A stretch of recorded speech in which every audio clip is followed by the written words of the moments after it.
अस्सलाम वालेकुम दोस्तों। मां आहियां मोहम्मद नवाज़ तन्यो, PhD शागिर्द एल्फा एंद्रा यूनिवर्सिटी ऑस्ट्रिया क्लेगनफर्ड खां। ऐं अॼु मां ॻाल्हाइण थो चाहियां तव्हां सां हिकिड़ी यंग टॉपिक ते त कैरियर छा आहे। कैरियर छा खे चइबो आहे ऐं कंहिंजे लाइ इम्पॉर्टेंट आहे ऐं कैरियर कीअं चूज़ कजे। हीअ टॉपिक उन्हनि शागिर्दनि जे लाइ आहे। मां मुखातिब उन्हनि शागिर्दनि सां आहियां जेके यूनिवर्सिटी में पढ़नि था पिया, फाइनल ईयर में आहिनि या यूनिवर्सिटी मां पढ़ाई पूरी करे अचे घर वेठा आहिनि, या जेके मुख़्तलिफ़ कैरियर जे मरहलनि में आहिनि पर मुतमिन न आहिनि पंहिंजी ज़िंदगी जे उन पेशे मां, उन पेशेवारे कम मां ऐं कंफ्यूज़ आहिनि। मां थोरी पंहिंजे हिन वीडियो जे थ्रू मां उन जी थोरी रहनुमाई थो कयां। मां को आलिम इल्म न आहियां, मां वॾो को दाना न आहियां, मां पाण शागिर्द आहियां, पर मां इन रस्तनि तां गुज़री आयो आहियां। इन्हनि शयुनि जो मूंखे ताज़ो तजुर्बो आहे, उन जे करे कुझु पंहिंजा तजुर्बा शेयर थो कयां मां हिन वीडियो जे थ्रू, त जीअं कुझु शागिर्दनि जो इस्लाह, कंहिं दोस्तनि जो इस्लाह थी सघे। त बेसिकली पहिरियों सुवाल इहो आहे त कैरियर आहे छा। कैरियर छा खे चइबो आहे। असां माना इन शइ खे तवजो घटि ॾींदा आहियूं त कैरियर असां कीअं ठाहियूं, छा में ठाहियूं ऐं कीअं ठहंदो आहे कैरियर, इहा बला कहिड़ी आहे। ठीकु आहे। कैरियर बेसिकली हिकिड़ो पेशवराना अमल आहे, हिकिड़ो कमु आहे जेको तव्हां पर्सनल ज़िंदगी खां हटी करे पंहिंजे पेशवराना पेशो जो इंतख़ाब कयो था त तव्हां पंहिंजे ज़िंदगीअ में कहिड़ो कमु करणु चाहियो था। हाणे उहो कहिड़ो कमु करणु चाहियो था, उन जो बुनियादु आहे तव्हांजूं सलाहियतूं, तव्हांजी तालीम, तव्हांखे एजुकेशन कहिड़ी आहे, तव्हांजी लास्ट क्वालिफिकेशन कहिड़ी आहे। ठीकु आहे। तव्हां में ॼाण केतिरी आहे, तव्हां में क़ाबिलियत केतिरी आहे, तव्हांजी शख़्सियत कहिड़ी आहे, तव्हांजो इर्द गिर्द जो माहौल कहिड़ो आहे, ऐं तव्हां करणु छा था चाहियो, ऐं तव्हां में करण जी हिमत केतिरी आहे। इहे सभु शयूं मिलाए करे मदद कंदियूं आहिनि हिकिड़ो कैरियर, हिकिड़ो पेशो जो इंतख़ाब करण में। दरअसल थींदो ईअं आहे त पेशे जो इंतख़ाब तॾहिं कबो आहे जॾहिं तव्हां कंहिं यूनिवर्सिटी में दाख़िल थियो था त पहिरियों तव्हां सोचींदो त जेकॾहिं तव्हां हीउ सब्जेक्ट खणो था, बिज़नेस एडमिनिस्ट्रेशन, कंप्यूटर साइंसिस, त छा इन में तव्हां अॻिते हली छा कंदव। पर असां ॾे इन ॻाल्हि जो शौर न आहे हूंदो त हाणे हिन यूनिवर्सिटी में मां दाख़िला जे लाइ अप्लाई त कयां थो, ठीकु आहे, पर इन डिग्री वठणु हासिलु करण खां पोइ मां छा कंदुमि। पोइ जो इहो असां उन वक़्तु न ई सोचींदा, पर इहो असांखे उन वक़्तु सोचणो आहे त जेॾीमहिल असां यूनिवर्सिटी में अप्लाई कयूं था, हिन सब्जेक्ट में मां पढ़ां थो ऐं इन में तालीम हासिलु करण खां पोइ मूंखे कहिड़ा कहिड़ा ऑप्शन्स हूंदा या मां छा कंदुमि, उहो पंहिंजो रस्तो पाण खे उन वक़्तु डिसाइड करिणो आहे। हाणे सभ खां पहिरियों त असां ॾे इन शइ जो शौर न आहे त पहिरियों असांखे कहिड़े सब्जेक्ट में वञिणो आहे, कहिड़ो सब्जेक्ट यूनिवर्सिटी में असांखे चूज़ करिणो आहे, ऐं उन में अॻिते हली करे असांखे छा करिणो आहे। इहे असां पोइ ते अॻिते जूं शयूं आहिनि। ठीकु आहे। छो जो असां ॾे तक़रीबन 99% असांजे नौजवान शागिर्दनि ते उन जे वॾनि, उन जे पेरेंट्स, उन जे वालदेन, उन जे भाइरनि भेनरुनि, आस पास जे दोस्तनि ऐं पंहिंजे ख़ानदान जे माइटनि जो असरु हूंदो आहे त तव्हां डॉक्टर थियो, तव्हांखे डॉक्टर थियणो आहे, तव्हां इंजीनियर थियो, तव्हांखे इंजीनियर थियणो आहे, तव्हां MBA कयो, तव्हांखे MBA करिणो आहे, या तव्हां एग्रीकल्चर में वञो, तव्हांखे एग्रीकल्चरलिस्ट थियणो आहे। पर उते इन इज़हार जी आज़ादी घटि हूंदी आहे त शागिर्द खे थोरो मौक़ो ॾिनो वञे, हुन खां पुछियो वञे त तूं छा थो करणु चाहीं, तुंहिंजी दिलचस्पी कहिड़े सब्जेक्ट में आहे।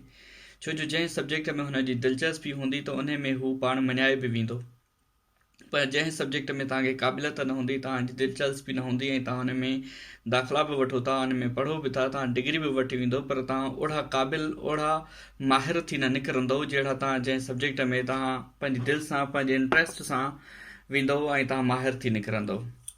असां ॾे वॾो अरसो लॻंदो इन शइ खे सम्झण में ऐं इन शइ ताईं पहुचण में, इन ॻाल्हि खे त सब्जेक्ट जो पसंदि करणु ऐं कैरियर जो पसंदि करणु हर कंहिंजी पंहिंजी सलाहियत जे बुनियाद ते कबो आहे। ऐं इहा शइ हिकिड़ो इंडिविजुअल, को बि फ़र्दु पाण करे थो सघे, कंहिं बि फ़र्द जे लाइ ॿियो माण्हू नथो करे सघे। ॿियो माण्हू कंहिंखे बि रहनुमाई करे सघे थो, गाइड करे सघे थो, ॼाण ॾेई सघे थो, सहकार करे सघे थो, पर हुनखे इन्फ्लुएंस नथो करे सघे, हुनखे ज़बरदस्ती नथो करे सघे त भई तूं ही सब्जेक्ट छॾ ऐं तूं हू सब्जेक्ट पढ़ ऐं तूं ही नौकिरी छॾ ऐं हूअ नौकिरी कर। ख़ैर, यूनिवर्सिटी में तव्हां दाख़िल थी वियो, यूनिवर्सिटी मां तव्हां डिग्री हासिलु कई, तालीम पूरी करे तव्हां मैदान मार्केट में पहुची विया हो। हाणे तव्हांखे नौकिरी जी तलाश आहे त तव्हांखे छा करिणो आहे। 4 साल तव्हां पढ़िया हो यूनिवर्सिटी में, तव्हांखे ख़बर आहे सब्जेक्टनि जी, तव्हांखे ख़बर आहे मार्केट जी, तव्हांखे ख़बर आहे त हाणे कहिड़ियूं कहिड़ियूं वैकेंसीज़ आहिनि, उन्हनि में कीअं अप्लाई कबो, कीअं शुरूआति कबी, किथां खां शुरूआति कबी। इन्हनि सभिनी शयुनि सभिनी मरहलनि जी फ़क़ति तव्हांखे ख़बर हूंदी आहे। तव्हां खां सवाइ ॿियो केर बि तव्हांखे नथो ॿुधाए सघे त तव्हांखे करिणो छा आहे। इहो फ़ैसिलो तव्हांखे करिणो आहे। उन फ़ैसिले जे लाइ तव्हांखे पाण खे ॼाण हासिलु करणी आहे। अॼुकल्ह इंफॉर्मेशन जो दौर लॻो पियो आहे, मोबाइल टेक्नोलॉजी में हर शइ मौजूदु आहे। सम्झ, तव्हां सिंगल क्लिक ते गूगल कयो ऐं वेही करे तव्हां सर्च कयो मुख़्तलिफ़ नौकरियूं ऐं अप्लाई कयो, शुरूआति कयो। सभ खां पहिरीं कंहिं बि नौकिरी, कंहिं बि पेशे इंतख़ाब करण जे लाइ पंहिंजूं सलाहियतूं बुलंद कयो, पंहिंजी ॼाण अपडेट रखो पंहिंजे सब्जेक्ट जे बारे में ऐं जंहिं सब्जेक्ट नौकिरी जे लाइ तव्हां अप्लाई कयो था। ठीकु आहे, इहा हिकिड़ी कुदरती अमल आहे त हर शख़्स में, हर माण्हू में का न का हिकिड़ी बेइंतहा लाजवाब सलाहियत हूंदी आहे। कंहिं में ॻाल्हाइण जी, कंहिं में पढ़ण जी, कंहिं में चटाभेटी इम्तिहान वेहण जी, कंहिंखे सोचण जी सलाहियत सुठी हूंदी आहे, कंहिंखे फ़ैसिले वठण जी सलाहियत सुठी हूंदी आहे, कंहिं में सब्र घणो हूंदो आहे। अहिड़े क़िस्म सां हर कंहिं में सलाहियत हूंदी आहे। पाण में उहे सलाहियतूं ॻोल्हियो, पाण ते वेही स्टडी कयो, ॾिसो त तव्हां में कहिड़ी ख़ासि ॻाल्हि आहे ऐं जेका ख़ासियत तव्हां में नज़र अची वञे उनखे पॉलिश करणु शुरू कयो। पॉलिश तव्हां कीअं कयो, उन ते थोरो वर्कआउट कयो, उन सां रिलेटेड रीडिंग कयो, दोस्तनि सां मिलो, मुख़्तलिफ़ माण्हुनि सां मिलो ऐं पाण ते तवजो ॾियो, पाण खे बिल्डअप कयो ऐं पोइ वरी तव्हां उन रोज़गार जे लाइ, उन नौकिरी जे लाइ, उन पेशे जे लाइ अप्लाई कयो। अहिड़ी तरह सां जॾहिं कैरियर छा आहे, कैरियर हिकिड़े पेशे जो इंतख़ाब आहे। तव्हां को बि पेशो, हिकु त तव्हां पाण आहियो, ठीकु आहे, पर तव्हां कयो छा था, उन सुवाल जो जवाबु पेशो आहे, उन सुवाल जो जवाबु कैरियर आहे त तव्हां कयो छा था। मां प्रोफेसर आहियां, मां डॉक्टर आहियां, मां टीचर आहियां, ठीकु आहे, मां बिज़नेस थो कयां। इहे जेके जवाब आहिनि, इहे इन कैरियर जा जवाब आहिनि। ऐं कंहिं बि कैरियर जी सिलेक्शन को तव्हां हिकिड़ो सिलेक्ट कयो था मिसाल तौर ते, त लाज़मी न आहे त उहो ई फ़क़ति तव्हांजो कैरियर आहे। कैरियर मुख़्तलिफ़ फेज़िस मां गुज़रंदो आहे। ठीकु आहे, मिसाल तौर ते जेकॾहिं तव्हां का सरकारी नौकिरी कयो था, का प्राइवेट नौकिरी कयो था, 10 साल 15 साल 20 साल नौकिरी ख़तमु करे वरी तव्हां बिज़नेस शुरू था कयो, ठीकु आहे, ऐं बिज़नेस में तव्हां कामयाबु तरीन बिज़नेसमैन बणिजी था वञो, त उहो बि तव्हांजो कैरियर आहे। अहिड़ी तरह तव्हां शुरूआति पंहिंजे कैरियर जी, छो असांजे मुआशिरो, असांजे सिंध में, असांजे पाकिस्तान में हालात जेके माशी ऐं समाजी हालात आहिनि उहे फ्लक्चुएट थी ॾिठियूं रहनि ऐं ॿिए घणा ई फैक्टर आहिनि जेके असांजे कैरियर ऐं कॉम्पिटेटिव एग्ज़ाम्स में इन्फ्लुएंस था रखनि, जिन में मिसाल तौर ते पॉलिटिकल सियासी मुदाख़लत अची वई, रिश्वत अची वई, ठीकु आहे, ऐं अहिड़े ॿिए क़िस्म जूं लातइदाद बैरियर्स आहिनि, रुकावटूं आहिनि जेके असांजे हिन कैरियर में अचनि थियूं। कैरियर में दाख़िल थियण ऐं कैरियर में अॻिते वधण जे लाइ उन सभिनी शयुनि खे पासे ते रखी करे तव्हांखे पंहिंजे शख़्सियत ते, पंहिंजो पाण ते तवजो ॾियणो आहे, पंहिंजी सलाहियतुनि खे उजागर रखिणो आहे त जीअं किथे बि चटाभेटी जो इम्तिहान हूंदो, किथे बि मेरिट हूंदी, त उते तव्हांखे अविलत ॾिनी वेंदी ऐं तव्हांखे कंहिं बि तारीफ़ जी, तव्हांखे कंहिं बि सिफ़ारिश जी ज़रूरत न हूंदी जेकॾहिं तव्हां में लातइदाद, बेइंतहा ऐं मज़बूत तरीन सलाहियतूं हूंदियूं। उन जे करे उहो कैरियर तव्हां कहिड़ो बि खणो, ठीकु आहे, तव्हां बैंक खां स्टार्ट था कयो, तव्हां कंहिं NGO खां स्टार्ट था कयो, तव्हां कंहिं स्कूल खां स्टार्ट था कयो, पर तव्हां इन शइ जो तमामु ख़्यालु रखियो, मुहतात रहो त तव्हां पंहिंजे सही रस्ते ते हुजो, जंहिं रस्ते ते तव्हां वञणु चाहियो था। सम्झो न, हरू भरू तव्हां स्पीड न वठो त तव्हांखे रुॻी नौकिरी खपे, पर पंहिंजो तरफ़ सही रखणु लाज़मी आहे, पंहिंजो क़िबलो सही रखणु लाज़मी आहे। कातला शर क़िबलो हिन पासे ॾे ऐं तव्हां हेॾे मुंहुं करे नमाज़ पढ़ंदा रहो, ओचितो तव्हांखे ॿुधाए त भई माना तव्हांजो त हे माना सजदा सभु ज़ाया विया, तव्हांजो क़िबलो त हिन पासे ॾिया, तव्हां सजदा हेॾे पिया कयो वेठा, पोइ छा थींदो।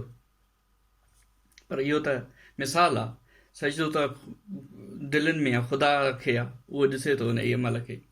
पर चवण जो मक़सदु इहो त तव्हां पंहिंजो तरफ़ सिधो रखो, जंहिंखे ॾे तव्हां वञणु चाहियो था। तव्हां जेकॾहिं बिज़नेस एडमिनिस्ट्रेशन में मास्टर्स कई आहे ऐं तव्हां वञी कंहिं स्कूल में नौकिरी कयो, ठीकु आहे, त इहे तव्हांजूं सलाहियतूं, इहा तव्हांजी जाइ सही न आहे। उन में तव्हांखे मुस्तक़बिल में कंहिं बि क़िस्म जी ग्रोथ न मिलंदी।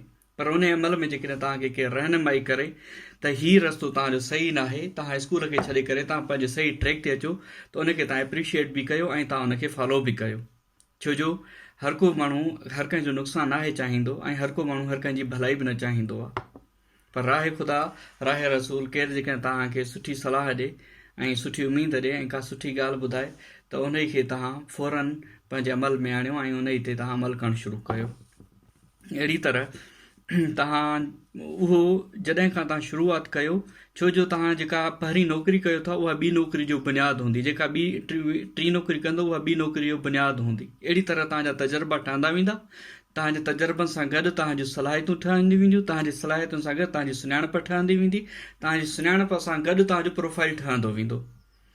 ठीकु आहे, इहे नंढड़ियूं नंढड़ियूं शयुनि में नंढड़ा बिल्डिंग ब्लॉक्स आहिनि तव्हांजी पर्सनैलिटी जा, तव्हांजे प्रोफेशन जा, तव्हांजे कैरियर जा, जेके तव्हांखे ॾाढो केयरफुली, ॾाढो एहतियात ऐं मुहतियात रही करे तव्हांखे संभाले करे अॻिते वधी हलणो आहे। त तव्हां जेका प्रीवियस नौकिरी कई आहे, जेका नेक्स्ट नौकिरी हुजे उन सां रिलेटेड हुजे, त जीअं तव्हांखे उहो तजुर्बो कमु अचे, उहे सलाहियतूं उते जेको तव्हां कमु कयो आहे उते जेका तव्हां नेटवर्क ठाही आहे, अॻिते हली करे तव्हांखे कमु अची सघे। हिकिड़े मैदान में हुजो, हिकिड़ी रेस में हुजो। घोड़नि जी रेस में फ़क़ति घोड़ा सुठा लॻंदा आहिनि, डांदो उते भॼाईंदासीं त सुठा न लॻंदा, सम्झो न।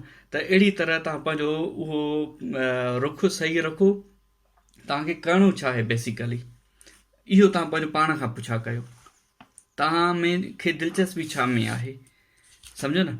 जंहिं ॾींहुं तव्हांखे इन सुवाल जो जवाबु मिली वञे न, त तव्हांखे करिणो छा आहे, ऐं पोइ उन जवाब ते तव्हां डट के बीह रहो ऐं उन जे लाइ तव्हां पंहिंजी तयारी शुरू करे ॾियो। उन तयारी जे लाइ तव्हांजी रीडिंग्स, तव्हांजी नेटवर्किंग, तव्हांजो अप्लाई करणु, जेके बि उन सां वाबस्ता शयूं आहिनि, उहे सभु शयूं तव्हां फॉलो करे, गॾु करे, ऐं तव्हां उन कैरियर खे अचीव करण जे लाइ तव्हां लॻी वञो। इन सॼे स्ट्रगलिंग में, इन कोशिशुनि में हज़ारे ख़्वाब हूंदा आहिनि, हज़ारे हसरतूं हूंदियूं आहिनि, हज़ारे जुस्तजू हूंदियूं आहिनि, सम्झो। जॾहिं तव्हां यूनिवर्सिटी में पढ़ंदा हो त इहे सभु कुझु माना हिकिड़ो वॾो खुमार भरियलु हूंदो आहे, त असां यूनिवर्सिटी मां निकिरंदासीं त असांजे लाइ नौकिरियूं टंगियूं पियूं हूंदियूं, या असां जहिड़ो कॉम्पिटेंट माण्हू खे त का नौकिरी मिलंदी। इहे सभु हिकिड़ी माना तसुराती ख़्यालात हूंदा आहिनि, पर हक़ीक़त में इहे शयूं मुख़्तलिफ़ हूंदियूं आहिनि। इहे सभु हसरतूं, इहे सभु ख़्वाब, इहे सभु जज़्बा, इहे सभु अरमान गॾु खणी करे कुझु अमली तौर ते तव्हांखे महिनत करण जी ज़रूरत आहे।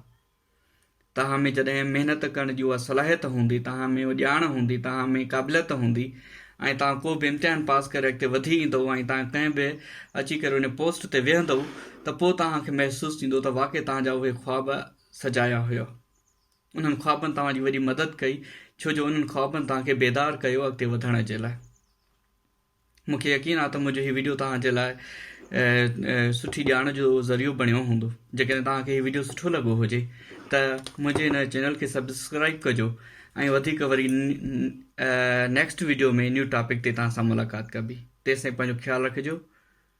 अला वाही, जी लतीफ़।